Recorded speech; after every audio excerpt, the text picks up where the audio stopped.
സദസ്സിലിരിക്കുന്ന എല്ലാവർക്കും നമസ്കാരം. പേരെടുത്ത് പറഞ്ഞാൽ സമയം നഷ്ടപ്പെടുന്നത് കൊണ്ടാണ് ഒറ്റ വാക്കിൽ നമസ്കാരം എന്ന് പറയുന്നത്. എൻ്റെ ജീവിതകാലം മുഴുവൻ ഞാനൊരു അധ്യാപകനായിരുന്നു. പക്ഷെ ഇടയ്ക്കിടയ്ക്കെല്ലാം ഞാൻ ഓർക്കുമായിരുന്നു, ദൈവമേ, ഒരു പാട്ടുകാരനായിരുന്നെങ്കിൽ എത്രയോ നന്നായിരുന്നു എന്ന്. അങ്ങനെ നല്ല ഉദ്ദേശമുണ്ടെങ്കിലും ഒരു പാട്ടുകാരന് വേണ്ട ശബ്ദം എനിക്ക് ദൈവം തന്നില്ല. എങ്കിലും കിട്ടിയ ശബ്ദം കൊണ്ട് ഞാൻ ധാരാളം പാട്ടുകൾ തന്നെത്താനെ പോലും ഇരുന്ന് പാടിയിട്ടുണ്ട്. കുട്ടിക്കാലത്ത് സിനിമ കാണാൻ പോയാൽ 2 അണ കൊടുത്ത് ആ സിനിമയിലെ പാട്ടുപുസ്തകം വാങ്ങിക്കുവാൻ. അങ്ങനത്തെ 100-ൽ പരം പാട്ടുപുസ്തകങ്ങൾ ഇന്നും എൻ്റെ അനുജൻ നാട്ടിൽ വെച്ച് സൂക്ഷിച്ചിട്ടുണ്ട്. ഞാൻ നിങ്ങൾക്ക് സമർപ്പിക്കുന്നതിന് പുഷ്പാഞ്ജലി എന്നാണ് പേര്. സാധാരണ പുഷ്പാഞ്ജലിയല്ല, സംഗീത സാഹിത്യ പുഷ്പാഞ്ജലി. കേരള സമാജത്തിൻ്റെ ഭരണഘടനയിൽ ആദ്യ ഭാഗത്ത് അതിൻ്റെ ലക്ഷ്യങ്ങളെ പറ്റി പറയുമ്പോൾ അതിലൊന്ന്, കേരള സമാജം മലയാള ഭാഷയ്ക്കും സാഹിത്യത്തിനും കഴിയുന്നത്ര പ്രോത്സാഹനം ചെയ്യുമെന്നായിരുന്നു. ആദ്യകാലങ്ങളിൽ നമ്മുടെ ടി.കെ. തോമസിൻ്റെ ഭാര്യ ഇന്ദു കവിതാ പാരായണം ചെയ്യുമായിരുന്നു. ഒരു 300 കൊല്ലം മുമ്പ് യൂറോപ്പിൽ നിന്ന് വന്ന ഒരു ശാസ്ത്രജ്ഞൻ ഹോർത്തൂസ് മലബാറിക്കസ് എന്ന ഒരു പുസ്തകം എഴുതിയിട്ടുണ്ട്.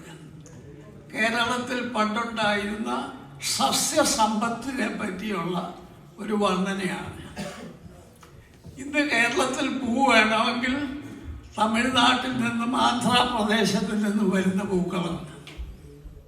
നമ്മുടെ പൂക്കളെല്ലാം നഷ്ടപ്പെട്ടു പോയി.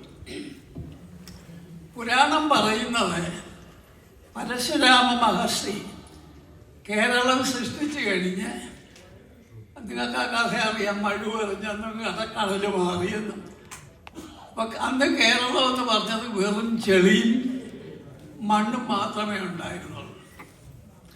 അദ്ദേഹം തപസ് ചെയ്ത് ദേവലോകത്ത് ചെന്ന് ദേവന്മാരുടെ നാടെല്ലാം ചുറ്റിക്കറങ്ങി അവിടുന്നും ധാരാളം പൂച്ചെടികളും ഫലവൃക്ഷങ്ങളും പക്ഷികളും മൃഗങ്ങളും എല്ലാം കൊണ്ടുവന്നു. അദ്ദേഹം കൊണ്ടുവന്ന പുഷ്പങ്ങളിൽ ഏറ്റവും പ്രധാനപ്പെട്ട 5 എണ്ണത്തിന് പഞ്ചപുഷ്പങ്ങളെന്നും പുണ്യപുഷ്പങ്ങളെന്നുമാണ് പറയുന്നത്. ആ പണ്ടേ അമ്പലത്തിൽ പുഷ്പാഞ്ജലി സമർപ്പിക്കുമ്പോൾ ഈ 5 പൂക്കൾക്ക് പ്രാധാന്യം കൊടുത്തിരുന്നു. അതേതാണെന്ന് നിങ്ങൾ അറിയാമോ? അരവിന്ദം, അശോകം, പാരിജാതം, ചൂതം, നവമാലിക. ഈ 5 പുണ്യപുഷ്പങ്ങളാണ്. ഞാൻ ആദ്യം നിങ്ങൾക്ക് സമർപ്പിക്കുന്ന പൂക്കൾ ഈ 5 എണ്ണമാണ്. ആദ്യം അരവിന്ദം. സാധാരണക്കാരൻ്റെ ഭാഷയിൽ പറഞ്ഞാൽ താമരയാണ്. മറ്റു പേരുകളുമുണ്ട്, അംബുജം, ജലജം, പങ്കജം, കമലമെന്നൊക്കെ. അപ്പോൾ ആദ്യത്തെ സമർപ്പണം ഒരു താമരപ്പൂവാണ്. നിങ്ങൾ കേട്ടിട്ടുള്ള ഒരു പാട്ടിലാണ്. ആ പാട്ടിങ്ങനെയാണ്: സംഗീതമേ അമരസല്ലാപമേ. കേട്ട് കാണും. അതിലെ 2ാമത്തെ വരി പറയുന്നു: ആദിമചൈതന്യ നാഭിയിൽ വിരിയുന്ന 1000 ഇതളുള്ള താമരയിൽ രചനാ ചതുരൻ ചതുർമുഖനുണർന്നു. 1000 ഇതളുള്ള താമരയാണ് കവിയുടെ ഭാവനയിൽ നിന്ന് വന്നത്. ഒരു സ്ഥാപനമാണ്. നമ്മുടെ എല്ലാം കുട്ടിക്കാലത്തെ കുഞ്ഞുകാലത്തെ നമ്മുടെ അമ്മമാരുടെ അധരങ്ങളിൽ നിന്നും ആദ്യമായി കേട്ട പാട്ടാണ് ഇരയിമ്മൻ തമ്പി എഴുതിയ ഓവനത്തിങ്കൾ കിടാവോ എന്ന പാട്ട്. അതിലും താമരയുണ്ട്. അതിങ്ങനെയാണ്: ഓമന തിങ്കൾ കിടാവോ നല്ല, പിന്നെ എന്തുവാ, കോമളത്താ, ഒന്നുകൂടെ ഉറക്കം പാട്. ഓമന തിങ്കൾ കിടാവോ നല്ല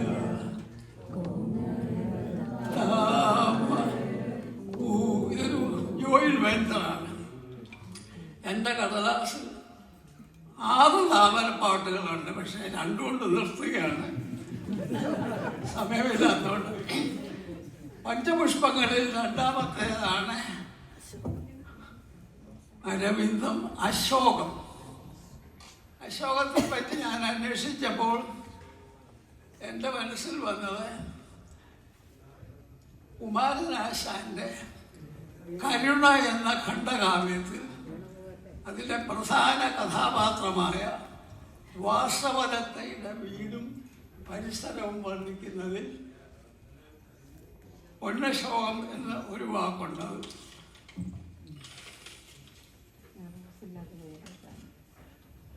ആ വഴികളിങ്ങനെയാണ്: ചിന്നിയ പൂങ്കാൽ പൂങ്കുലകൾ പട്ടുതൊങ്ങൽ ചുഴുമൊരു പൊന്നശോകം വിടർത്തിയ കുടയിൽ കീഴിൽ. പൊന്നശോകം, ഞാൻ ആ പൂ കണ്ടിട്ടില്ല. നിങ്ങൾ കണ്ടിട്ടുണ്ടോ അശോകം? അടുത്ത പൂ പാരിജാതം. അതിൻ്റെ ഇംഗ്ലീഷ് പേര് കോറൽ ജാസ്മിൻ എന്നാണ്. പാരിജാതത്തെ പറ്റി ഞാൻ സമർപ്പിക്കുന്ന വരികളിൽ വേറെ ഒരു പൂവിൻ്റെ പേര് കൂടെ ബോണസായിട്ട് കിട്ടും. നമുക്ക് 2 പൂ ഒറ്റ വഴി. അതിങ്ങനെയാണ്: പാരിജാതം തിരുമിഴി തുറന്നു അവിഴമുന്തിരി പൂത്തു നീലോൽപല പിഴി നീലോൽപല നീ മാത്രമെന്നിനുറങ്ങി. ഇപ്പൊ പാരിജാതം കഴിഞ്ഞ് നീലോൽപ്പലം. നീലോൽപ്പലത്തിന്റെ വേറൊരു പേര് കരിങ്കൂവളം എന്നാണ്. നല്ല നീണ്ട മനോഹരമായ കണ്ണുകളുള്ള പെണ്ണുങ്ങളെ കരിങ്കൂവളാക്ഷി എന്ന് പറയും. സോ വി ഗോട്ട് ഇവിടെയുള്ള എല്ലാ കരിങ്കൂവളാക്ഷികൾക്കും എൻ്റെ അഭിനന്ദനങ്ങൾ. അടുത്തത് ചൂതം. ചൂതം എന്ന് പറഞ്ഞാൽ മാമ്പൂവാണ്.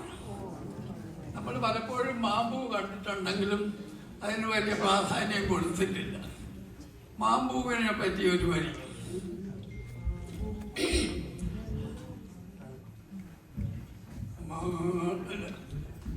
മാണിക്യ വീണയുമായി മനസ്സിന്റെ താമര പൂവിലുണർന്നവളെ പാടുവില്ലേ വീണ വീട്ടുവില്ലേ നിന്റെ വേദന എന്നോട് ചൊല്ലുവില്ലേ ഒന്നും മിണ്ടുവില്ലേ. എന്റെ കാമകൻ പറയുന്നു: മഞ്ഞു പൊഴിഞ്ഞല്ലോ മാമ്പൂ വിരിഞ്ഞല്ലോ പിന്നെയും പൊൻവെയിൽ വന്നല്ലോ നിൻമുഖത്തു നിന്നും മറഞ്ഞോര പുഞ്ചിരി എന്തിനീ കാണും. ഓക്കെ, അവസാനത്തേത് നവമാലിക. You must be getting bored now. Bear with me. Because I have enough to go till midnight. Give me a chance for a couple of flowers also. Navamali. Navamali, English പേര് സ്ലബി Jasmine എന്നാണ്. അതിങ്ങനെയാണ്: മധുമാസമായല്ലോ മലവാടിയിൽ പ്രേമമണി വീണ അതുമേ വീട്ടാൻ വരുമോ സഖീ. മകാനമാണ് അത് പറയുമ്പോൾ മഞ്ഞു പൊഴിഞ്ഞല്ലോ മമ്പു വിരിഞ്ഞല്ലോ പിന്നെയും പൊൻവെയിൽ വന്നല്ലോ നിൻമുഖത്തു നിന്നും മറഞ്ഞോര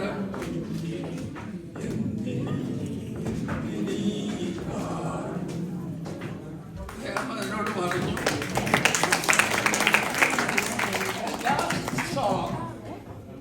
All of you should join me.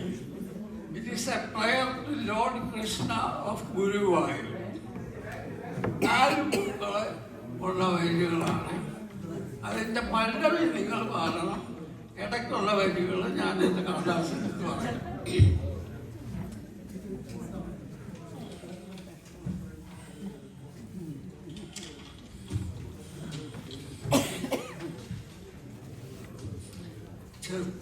മന്ദാരം തുളസി പിച്ചകമാലകൾ ചാർത്തി ഗുരുവായൂരപ്പ നിന്നെ കാണി കാണണം. ചെത്തി മന്ദാരം തുളസി പിച്ചകമാലകൾ ചാർത്തി ഗുരുവായൂരപ്പ നിന്നെ കാണി കാണണം. ചൂടിക്കൊണ്ടും മഞ്ഞത്തൂവിൽ ചുറ്റിക്കൊണ്ടും മണിക്കുഴലൂരിക്കൊണ്ടും കാണി കാണണം. ചെത്തിമന്ദാരം തുളസി പിച്ചകമാലകൾ ചാർത്തി ഗുരുവായൂരപ്പ നിന്നെ കാണി കാണണം.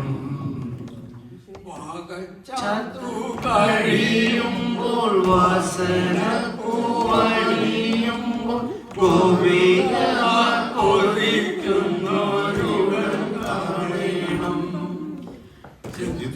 മന്ദാരം തുളസി പിച്ചകമാലകൾ ചാർത്തി ഗുരുവായൂരപ്പ നിന്നെ കാണി കാണണം.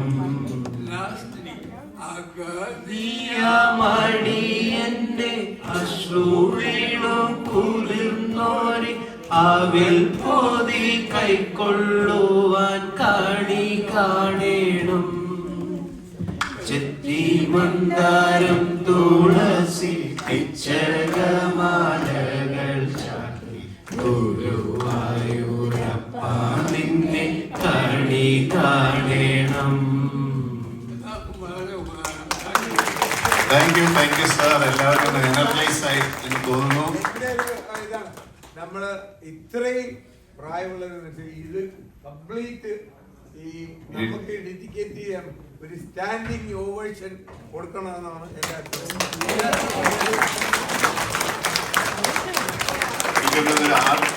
പേജിനകത്ത് നേർച്ച എഴുതിയിട്ടുണ്ട്. സമയക്കുറവ് മൂലം അവതരിപ്പിക്കാതെ ആർക്കെങ്കിലും താല്പര്യമുണ്ടെങ്കിൽ ഇതിന്റെ കോപ്പി മേടിക്കാം.